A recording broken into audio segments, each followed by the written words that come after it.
Olá, jovens humanos. Não sei aí, mas pelo menos aqui o dia está perfeito. Frio, silêncio e aquele dia pronto para arrepiar cada célula do seu corpo. Deixa o like já, para garantir que sua alma continue aí no lugar certo.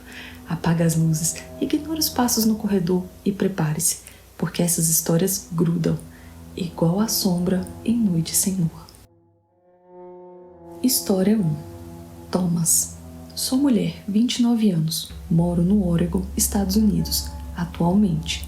Mas quando isso aconteceu, morava em Idaho. Tenho um caso sobrenatural do qual tenho medo até hoje. A história começa quando eu saí da casa dos meus pais, finalmente.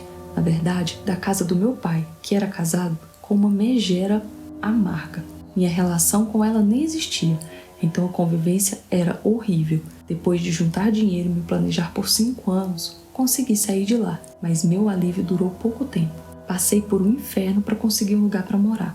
Os aluguéis eram caros e foi difícil achar algo dentro do meu orçamento. Por fim, quando consegui, veio a pandemia. A empresa precisou cortar gastos e eu fiquei desempregada. Todas as minhas economias foi para a minha sobrevivência básica e eu precisei procurar um aluguel ainda mais barato. Por sorte, achei uma boa oportunidade. O lugar era ótimo e o aluguel cabia no meu atual estado financeiro. Rapidamente descobri porque o lugar não cobrava tão caro. E a culpa era de um vizinho difícil. Assim que me mudei, ele se mostrou prestativo e gentil.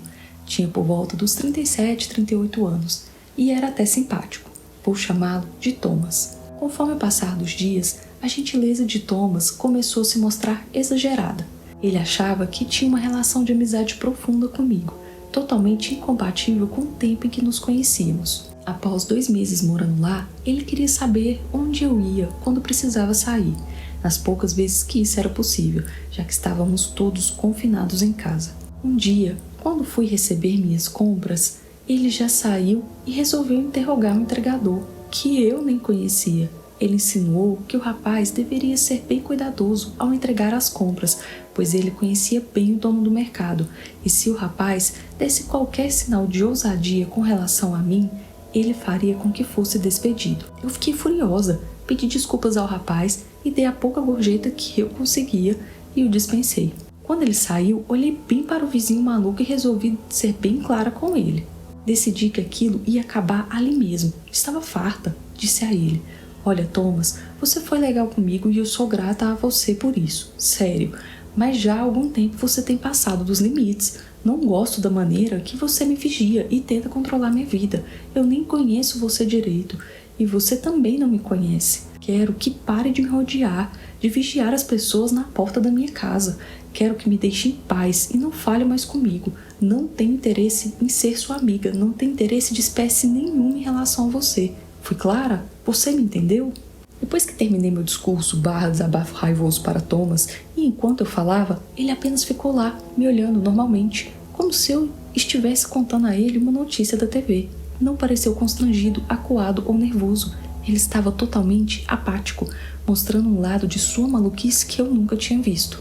No final, ele sorriu de lado, só com um canto de boca, em total desdenho e sarcasmo. Se virou e saiu sem dizer nada. Thomas sumiu, não o vi mais, apenas em situações cotidianas, em que não nos encontrávamos propriamente. Situações tipo levar o lixo para fora, sabe? Essas ocasiões. Mas quando isso acontecia, ele apenas me olhava, sem dizer uma palavra sequer. Quando as coisas melhoraram, com o afrouxamento da quarentena, a vida começou a voltar ao normal. Eu consegui um emprego e passei a sair mais. E aí, não demorou para Thomas voltar a me importunar. Ele começou gentil como sempre, e eu, trouxa, achei que ele estava se mancando, então passei a respondê-lo cordialmente com educação. Mas como já podem imaginar, não foi nada disso. Thomas voltou aos velhos hábitos anteriores, começou a me importunar, sufocar e me encher o saco. Eu comecei a ignorá-lo e evitar ao máximo encontrar com ele. Também comecei a procurar outro lugar para morar, mas antes de conseguir, as coisas pioraram muito. Ele parecia ser obcecado por mim. Na verdade, cheguei a pedir uma ordem de restrição contra ele em 2022. Ele me importunava quase que diariamente para sair com ele. Vigiava minhas visitas, mandava flores, chocolates e até presentes caros. Ele era doido mesmo. Não sou tão bonita assim, nem meiga, nem nada que seja clássico da beleza. Não sei que diabos ele viu em mim. O maluco chegou a ameaçar um cara com quem tive um encontro. Nós chegamos na porta da minha casa e após o encontro ele surgiu ofendendo meu paquera, partindo pra cima dele. E deu certo pro maníaco do meu vizinho. Infelizmente, meu paquera sumiu depois disso. Até acho que mudou de telefone. A coisa mais grave que ele fez foi arrombar minha porta e furtar roupas íntimas minhas. Sei que foi ele, porque peguei ele no meu quarto em um dia que saí mais cedo do trabalho. Foi horrível. A essa altura eu já estava com medo dele, além de sentir um profundo asco e desprezo. Quando a ordem de restrição saiu, e foi rápido, Thomas morreu. Foi atropelado na porta de casa. Não fiquei feliz, foi uma cena horrível. Mas também não posso dizer que fiquei triste. É claro, tudo isso deixou um clima muito pesado e estranho na minha vida. Mas resolvi que já que o problema principal havia acabado, eu não iria me mudar naquele momento, pois isso me custaria outro desequilíbrio financeiro. Resolvi ficar. E esse foi o meu maior erro. O vizinho louco morreu na última semana de junho. Nessa época, entrou em meu grupo de amigos um cara novo, por quem me interessei na mesma hora. Foi recíproco. Ele também me olhava com interesse. E os meus amigos, que logo notaram a situação e estavam tentando me consolar de tudo que eu havia passado, começaram a incentivar o relacionamento. Saímos todos juntos algumas vezes. Marcamos um encontro entre amigos na minha casa. Minha casa fica em uma rua tranquila. É um pequeno apartamento no térreo e a frente da casa dava direto para a calçada. Então era mais do que comum ver pessoas passando pelas janelas e portas da casa. Claro que tinha persianas, mas sim, era possível acompanhar o movimento da rua tranquilamente. No dia do encontro, notei uma sombra na janela. Aquilo podia não ser tão comum, como já expliquei, mas a silhueta estava parada, bem no meio da janela, como se estivesse propositalmente de frente para ela, bem próximo a ela. Depois de me deparar com a silhueta do outro lado da janela, resolvi sair para ver quem estava na calçada. Saí, mas não encontrei ninguém. E quando entrei, a sombra não estava lá, como eu imaginei que seria. Imaginei que quem quer que fosse havia ido embora. Continuei os preparativos para receber meus amigos e fui preparar uns petiscos e o gelo. Quando meus amigos estavam para chegar, entrei na sala e lá estava, do lado de fora da janela, a silhueta parada. Congelei por um momento, encarando a cena. A pessoa não estava me vendo. Eu imaginei, pois a persiana não permitiria. Minha concentração foi quebrada por um susto que tomei com o barulho da campainha. Soltei um grito sem querer e quando abri a porta meus amigos estavam rindo de mim. Exceto meu paquera, que perguntou se havia algo errado. Chamei-os para entrar e enquanto eles passavam para dentro, eu passava para fora, passando por eles no meu ralo estreito, esticando o pescoço com pressa para ver quem estava na janela. Quando finalmente saí pela porta, não havia ninguém lá. Estava vazio. Voltei para dentro e a silhueta também tinha sumido. Suspirei aliviada e entrei para aproveitar a noite. Minha paz durou até meu paquera sentar perto de mim e segurar minha mão. Imediatamente senti um peso nos ombros e um mal-estar muito desagradável, como um resfriado forte chegando. Fui resistindo enquanto a minha noite passava, mas em certo momento, durante um jogo, a prenda a pagar era um beijo em quem justamente meu paquera escolhesse. Ele me escolheu. É claro, foi só um beijo curto e sem paixão, e ele me abraçou no final.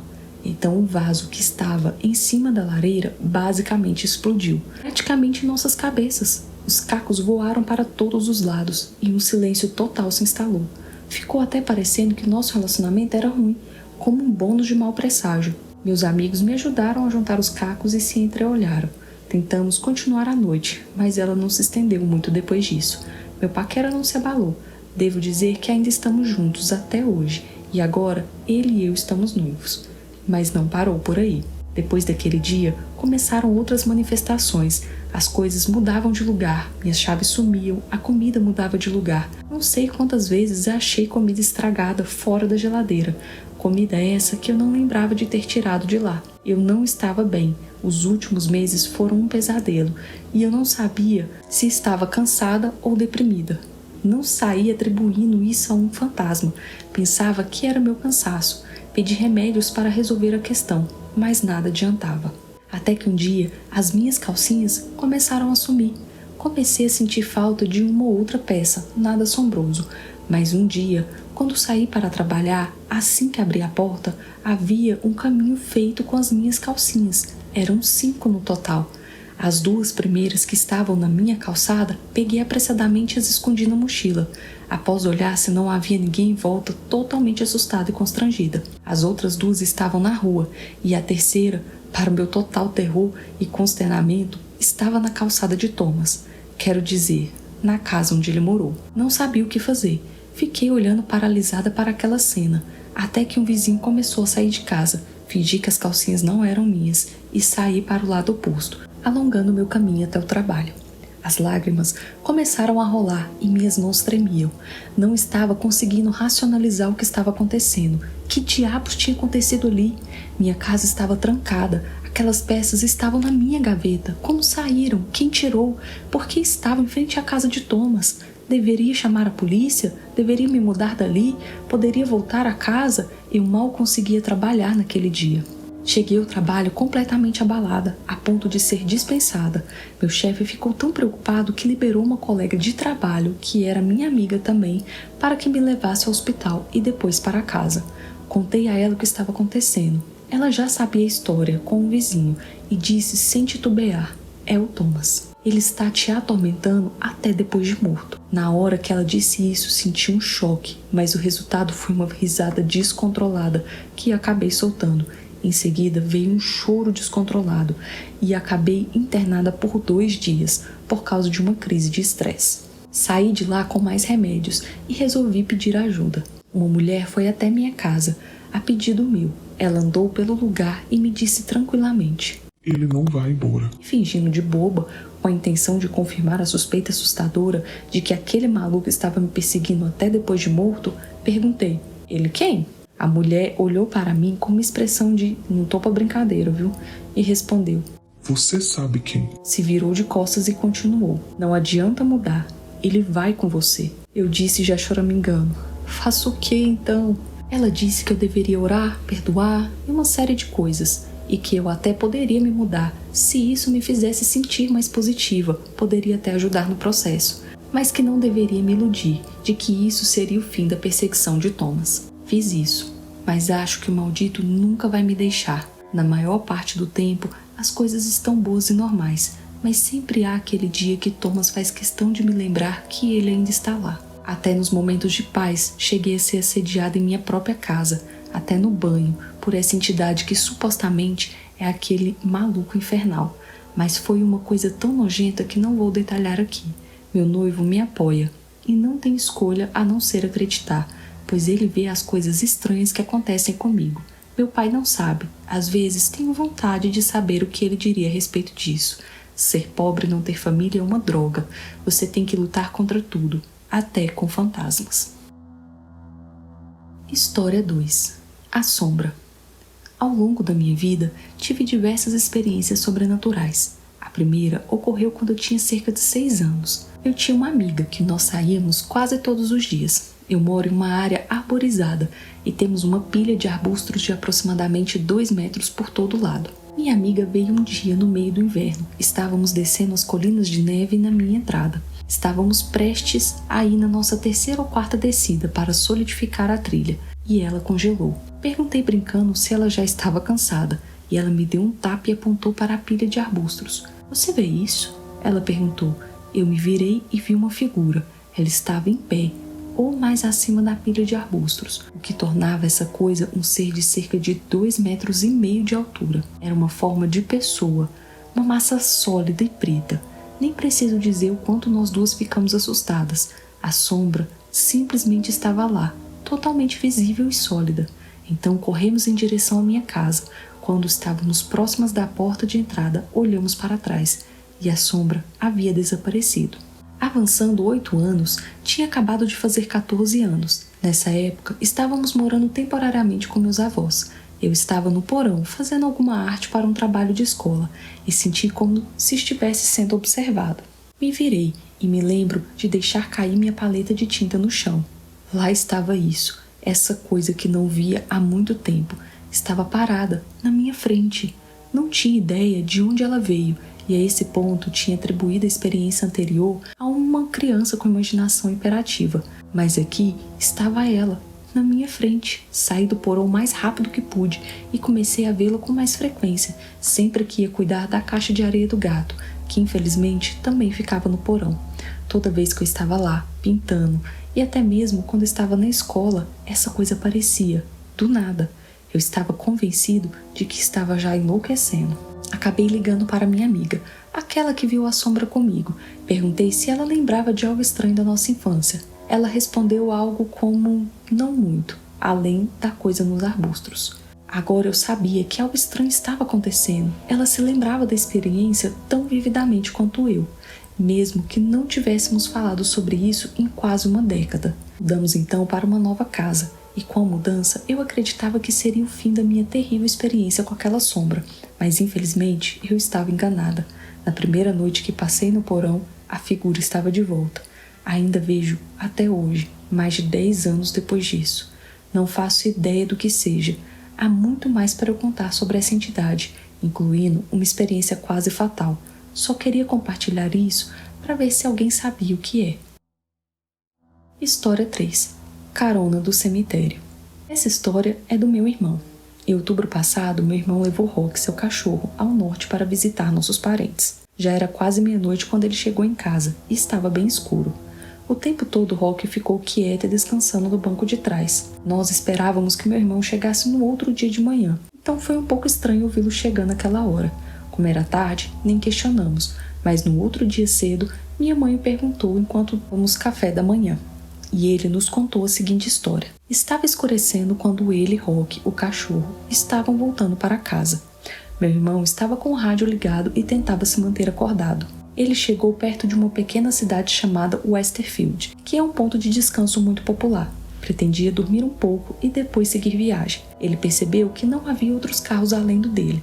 Se você conhece essa área, também saberá que existe um cemitério do outro lado da área de descanso. Tudo ao seu redor estava escuro, exceto os faróis, é claro. De repente, ele sentiu um arrepio no braço e foi para a nuca, onde sentiu os pelinhos mais pequenos se arrepiarem. Rock começou a rosnar e latiu incontrolavelmente. Meu irmão gritou para ele parar com aquilo, pois estava o assustando. O cachorro parou de latir, mas ainda rosnava. Meu irmão ajustou o espelho para olhar no banco de trás e ver se Rock estava bem. Então ele notou uma figura sentada no banco de trás.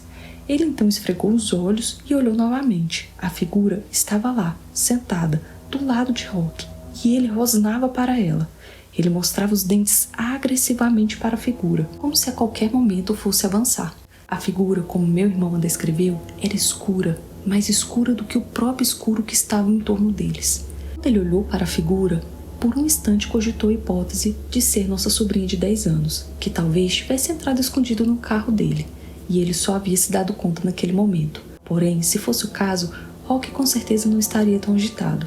Então, ele disse que o medo terrível tomou conta dele, e ele discretamente deslizou a mão na porta ao seu lado, pegando um spray de pimenta que carregava consigo. Quando estava com o spray na mão, ele se virou bruscamente para o banco de trás, gritando para que quem quer que fosse saísse do carro.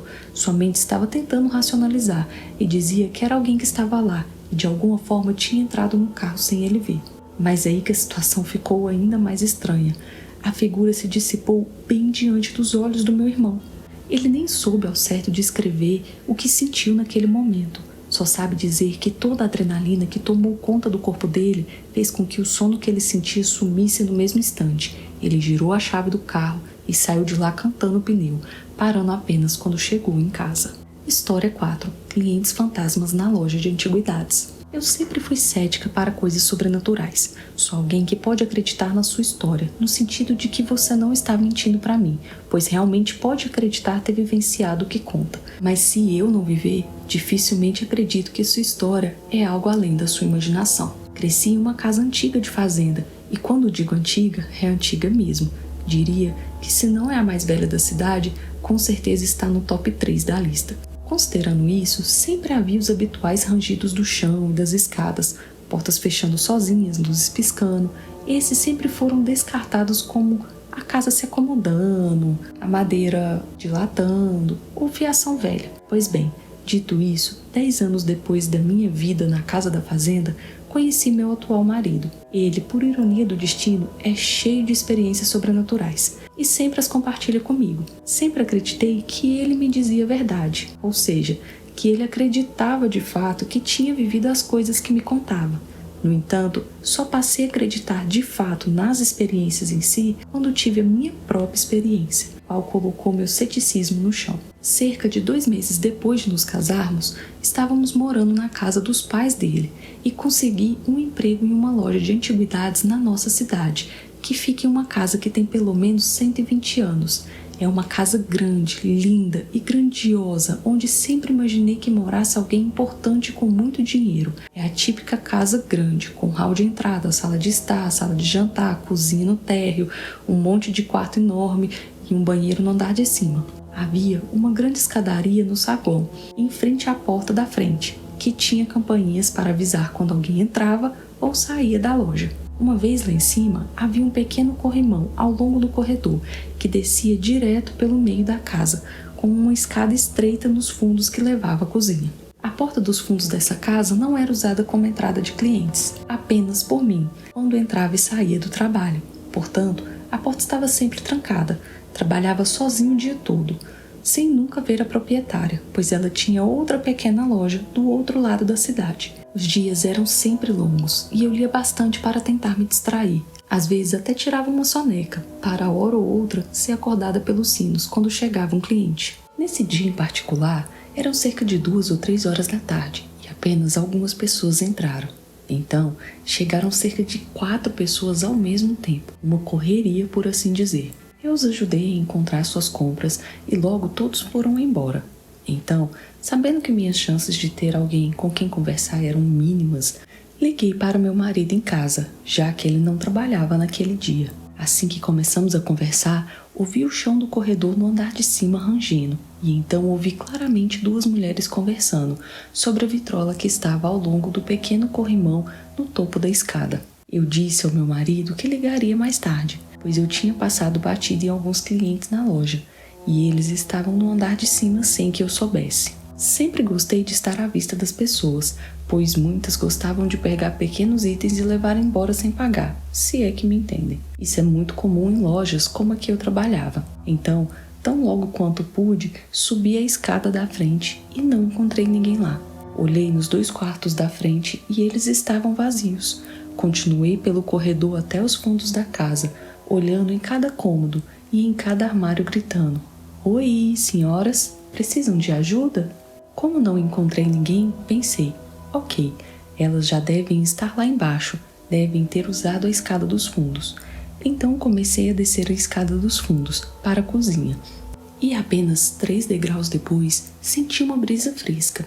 Foi gentil, mas o suficiente para me deixar arrepiada. Apesar do arrepio, associei a brisa aos ar-condicionados. Muito embora, onde os aparelhos estavam posicionados no andar de cima, não tinha como ser eles. De toda forma, foi o que consegui racionalizar na hora.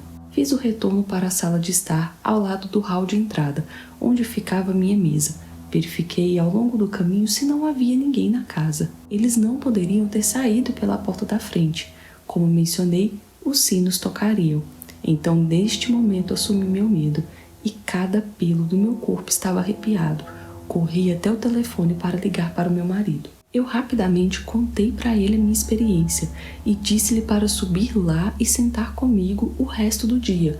Fui enfática quanto à urgência. Eu disse: venha agora mesmo. Felizmente, ele estava a apenas 6 quarteirões de distância e chegou lá num piscar de olhos. Ele riu de mim e me disse: eu te disse que espíritos e fantasmas são reais. Tenho sido um crente desde então.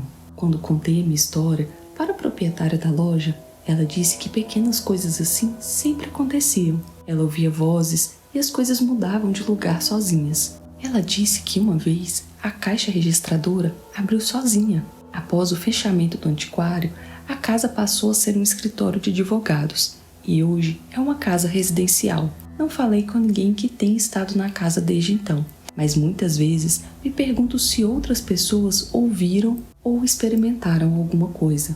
Desde essa experiência, Tive mais algumas que compartilharei em outra oportunidade. Eu sei que essa provavelmente não é a história mais emocionante que já ouviram, mas sinto que é a minha primeira experiência paranormal verdadeira e só queria compartilhá-la. Obrigada por ler. História 5.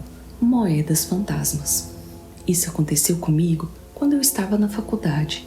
Meus pais me mandaram para um dormitório masculino na época. Era um edifício recentemente reformado que pertenceu às Irmãs Carmelitas. O hall, como costumávamos chamar, tem 5 andares. O edifício foi feito de concreto total, o que significa que os tetos e paredes são de concretos e pisos de mármore. Do 2º ao 5º andar ficam os dormitórios.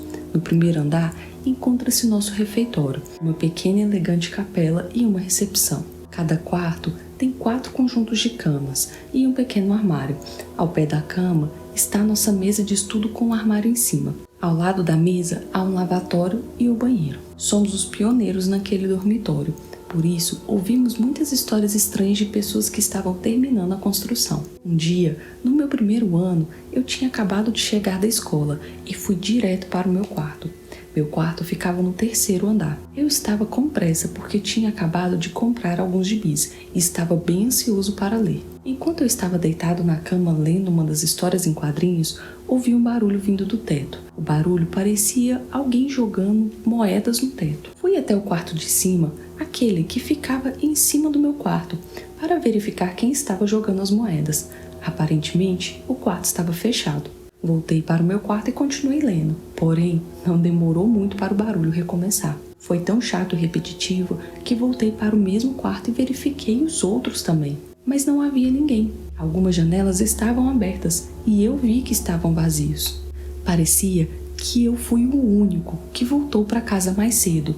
Eu desci e verifiquei lá no diário de bordo e realmente eu tinha voltado primeiro que todo mundo. Os ocupantes dessas salas ainda não estavam logados. Enfim, um ano se passou e eu agora estava ocupando um quarto diferente. Mas um dia passei por um grupo de estudantes que estava compartilhando histórias de fantasmas. Um menino contou uma história bem estranha. Ele falou que muitas vezes ouvia moedas sendo jogadas no teto, mas não havia ninguém nos quartos em cima do seu.